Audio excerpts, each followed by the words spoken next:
Am I the a-hole for leaving my friend's girlfriend stranded in another city?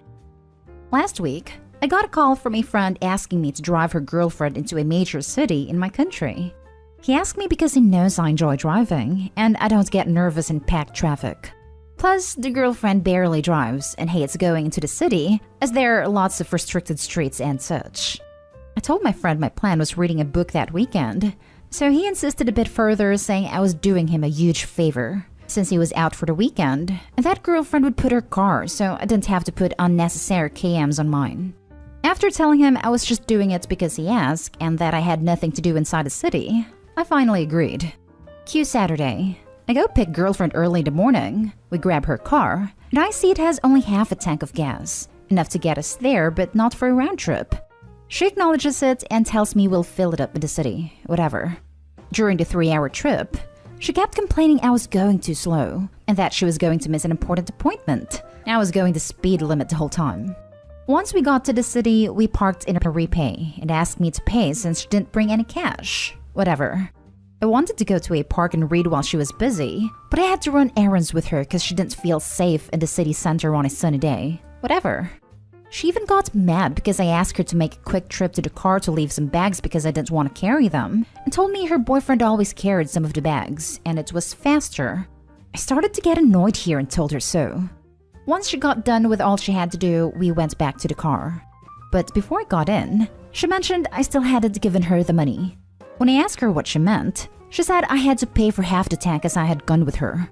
I got mad and said I was doing my friend a favor, and I wasted my day just for her to buy random stuffs, and I wasn't paying. She said something like, either pay or you don't get in the car. I stormed off, tired and angry, while she shouted something like, yeah, you'll come back. I didn't. Got a train ticket and spent some 4.5 hours to get back home while my phone was blowing up with calls and messages. I turned it off. Got home and the next day, friend called asking what happened. Apparently some poor soul had to go pick her up because she wasn't driving home. I told him, and he said that girlfriend can be difficult at times, but I pulled a massive a-hole move leaving her alone at sundown. So am I the a-hole? Now for the top comments. Not the a-hole. You didn't leave her stranded. She had her car. She doesn't get to treat you like her personal assistant. You were doing her a favor, and she was ungrateful from the start. The boyfriend always does it comment was ridiculous. I'm sorry you wasted your day with a spoiled person, but congratulations on most likely being the first person in her life not to submit to her demands. Best word in this comment. Spoiled. The girlfriend sounds horrible. I can understand what the friend probably gets out of the relationship, but OP is getting nothing out of it other than mistreatment. This goes without saying. Never help her again. They are both huge a-holes. Not an a-hole. They owe you a big apology. My friend actually have apologized, saying girlfriend was difficult at times, and he didn't do anything to me. I'm just not gonna do a favor for him anymore though. That's not an apology. Sorry is an apology. All your friend did was acknowledge that he was a crappy person as his partner. Take this as a lesson learned. Don't do any favors for this friend or his partner again. Yep, learned it the hard way. Maybe I'll speak to him after a couple days. It would be a shame to lose a lifelong friendship over it, but I'll expect an apology at least from him. Her, if you're not paying, you're not getting the car. You, okay, I'm not getting the car. See you later. Her, surprised Pikachu. Let's be very clear on this. You absolutely did not leave her stranded. You left her with her own car. Not to mention, where's half the money from her for parking if that's how she wants to play? You don't get to charge someone for gas who is driving you around as a favor. She sounds like a spoiled brat in nearly every line of this post. Not the a-hole. Next story is titled, Am I the a-hole for having flavored sparkling water at my teenage daughter's birthday party? Another mom accused me of trying to give her daughter an eating disorder. My daughter's birthday party was on Saturday morning. She's 13 years old. We just hosted it in our backyard. For food, we ordered pizzas, wings, garlic bread, tortilla chips, guacamole, salsa, pasta salad, and burgers. When it came to drinks, we had water, sparkling water, lemonade. So we have the birthday party. Everything is going well. One of the moms, call her Lacey, comes to pick up her daughter. Then she finds her drinking a LaCroix. She tells her daughter to toss the drink. Then she comes up to me and is like, "Why are you offering diet products to my children?" I'm like, "It's just sparkling water." She then flips out saying that her daughter does not need artificial soda replacement.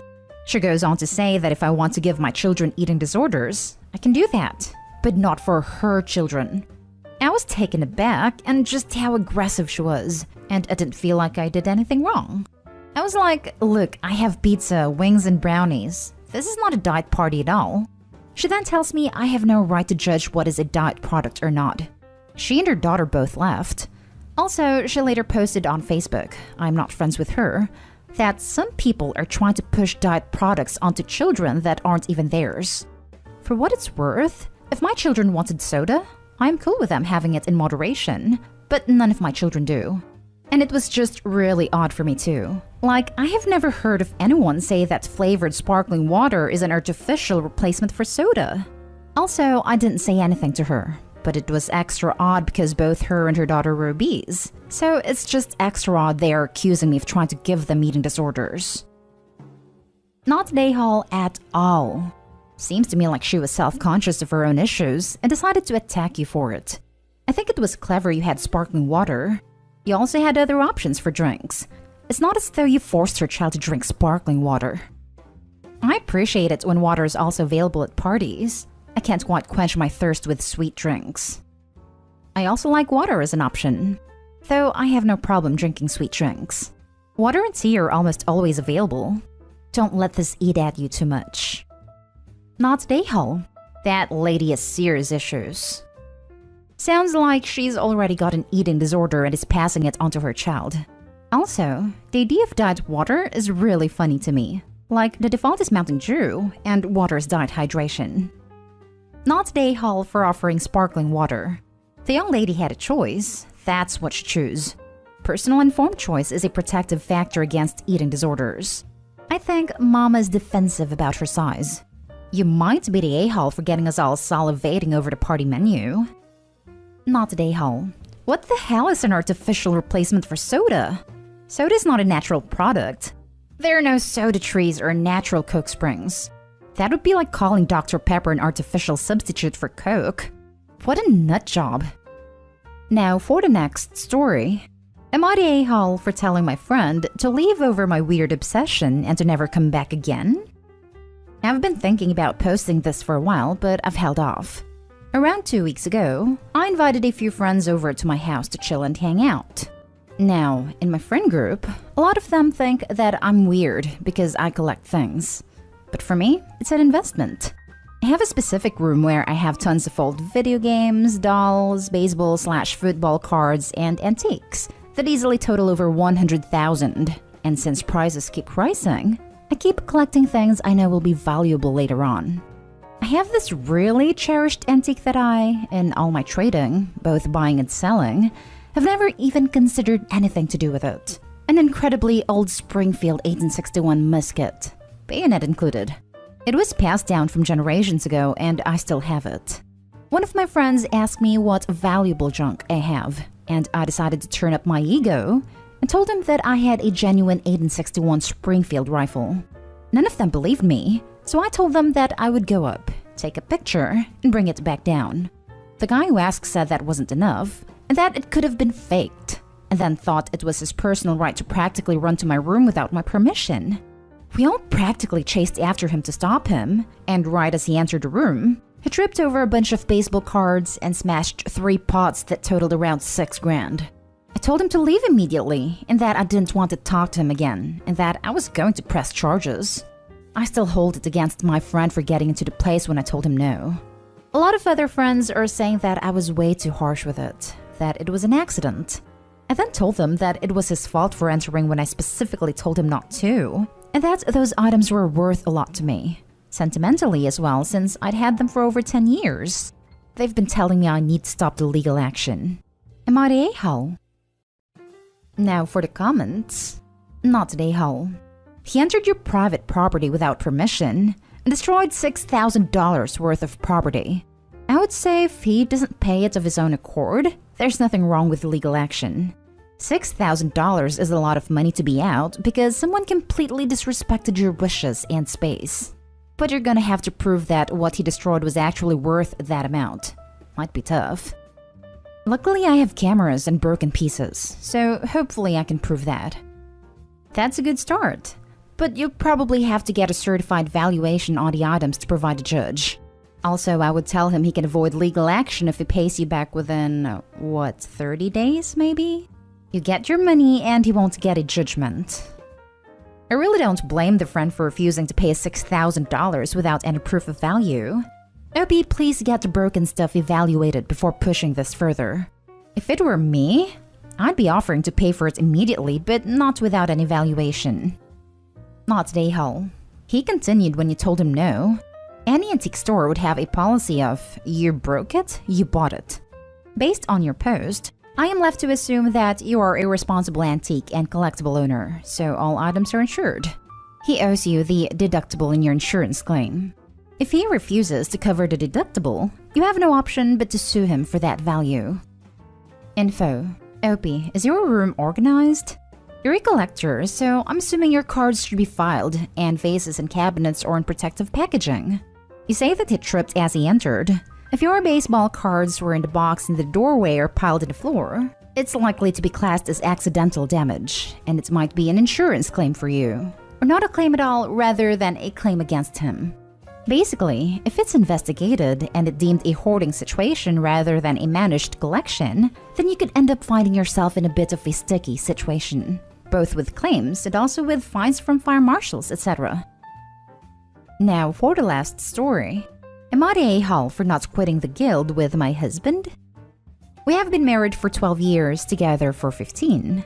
Up until the events of the last year, I was not really big into video games or gaming. But with being locked up in the house and not being able to really do things that we normally did together, my husband got me into online gaming with him. Normally, my husband is a very quiet and reserved person. But when he games, it's like a switch flips and he just becomes a different person. My character is low level, so he does runs with me on a different low level character he has so we can play together. Last night, we did a dungeon with a group of people who were new to our guild or just made new characters, also low level like me. The healer was not good as he is still learning, and my husband lost his mind because we kept dying. Slamming his fists on his desk, yelling in Discord, the works. It was really annoying to me. I am the type who, when we die, says keep going until we get it. He is the type who gets enraged and yells. We have had multiple conversations about this. I have told him repeatedly that his attitude/behavior ruins the game for everyone, but he just says if people didn't suck, he wouldn't get so mad. Last night, I absolutely had it with his yelling and cursing. I play these games to relax and have a good time, and I find it irritating that we cannot have a single session without him acting like this. So I mentioned it to one of my online friends, who is also in our guild, and they agreed that my husband's behavior was problematic. Our GM messaged him and told him that he was getting complaints about him and basically said he was on thin ice, and if he kept it up, he would be kicked out. My husband basically told him that he didn't care and quit, and then demanded that I do the same. I told my husband that I was not going to quit, that his attitude and behavior are the reason people, including me, do not want to play with him, and that if he wants to continue this hobby together as a couple, he either needs to get therapy for his anger issues or we need to find a new game to play that will be less rage-inducing for him. He called me a traitor and is now saying that he doesn't want to play games with me anymore. Am I the a-hole for not quitting too? Not the a-hole. Sounds like your suggestion of therapy is a really good idea. Anger like that at a video game isn't normal or healthy. Edited to add. So I feel like I should say that getting angry at video games is part of the experience, sometimes a very deliberate choice from the designers. But the level of anger we are hearing about while someone is leveling an alternative character, as opposed to end game progression or elite PvP, makes the level of anger and the way it was expressed beyond what I would consider normal. Some of the comments here are great though, in terms of most rage-inducing experience in games. Mine is being in the water temple in Ocarina of Time for 6 hours. Easy to say that until you miss a 3-foot putt in Tiger Woods' '08 and you lost a $20 bet. And have to clean the bathroom because your roommate absolutely played out of his mind. Damn you, Drew. I'll never forgive you. You rat bastard. Not today, Hull. Your husband's behavior does nothing to help. Significant other is a raid leader, and I know he gets frustrated. But instead of screaming and banging his fists, he calmly asks for feedback and offers ideas for why something went badly and how that can be resolved. Because it is an effing video game, and you can razz your character. Your husband's attitude is awful, and he shouldn't care about being out when he thinks he's so much better than the rest of the guild. If this is WoW Classic, you're Alliance and want another friend, DM. This is how I feel. It's a game. It's fake. It has zero effect on real life, except for when he starts getting angry. If we die, we die, and then try again. I honestly do not care that much. Not today, Hull. GM was more than fair. Husband decided to rage quit. None of this should extend to you. He needs to sort out his anger issues. Games are supposed to be fun. Info. Just for my own curiosity, what role is your husband's character? I'm assuming it's either tank or DPS? He plays a tank. I play mage. His low-level character is a mage like mine.